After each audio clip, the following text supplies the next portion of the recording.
नमस्कार मैत्रिणींनो, तुम्ही कधी तेल कारलं खाल्लंय का? आणि नसेल खाल्लं तर चला मग रेसिपी दाखवते।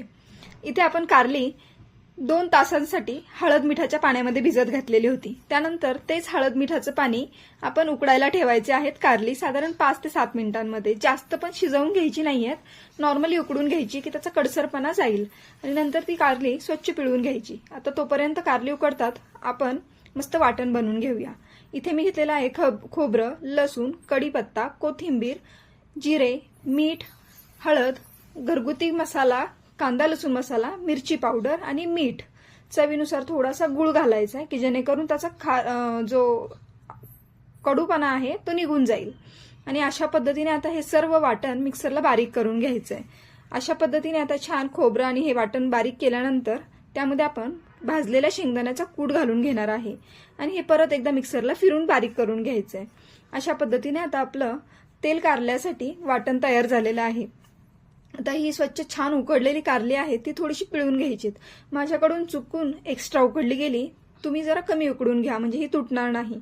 अशा पद्धतीने सर्व कारल्यांमध्ये आपण हे तयार केलेलं वाटण म्हणजे सारण भरून घ्यायचंय आणि त्यानंतरच ती आपल्याला फोडणीमध्ये घालायची आहे।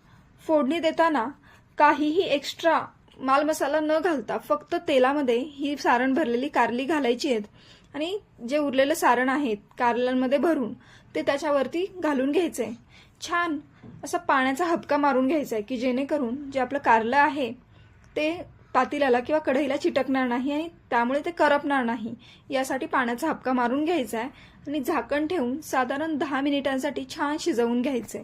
आणि एक टिप कायम लक्षात ठेवायची, हे तेल कारलं आहे म्हणून यामध्ये तेलाचं प्रमाण थोडंसं जास्त।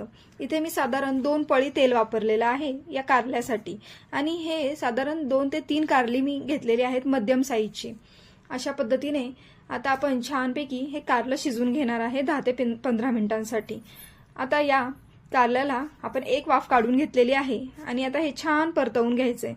तुम्ही पाहू शकता किती सुंदर पद्धतीने याला तेल सुटलेलं आहे आणि अशा पद्धतीने जर तुम्ही कारलं बनवून खाल्लं ना तर तुम्ही कायमच ही रेसिपी फॉलो कराल। आणि जर आपल्याला ही कारल्याची रेसिपी आवडली असेल तर आपल्या चॅनलला सबस्क्राईब करायला विसरू नका। तुम्हाला ही रेसिपी कशी वाटली हे मला कमेंट करून नक्की कळवा। चला तर मी भेटूया नेक्स्ट व्लॉगमध्ये। आणि आपल्या पितळी भांड्यांच्या कलेक्शनचा व्हिडिओ आपल्या चॅनलवर आलेला आहे, तिथे जाऊन एकदा नक्की चेकआउट करा।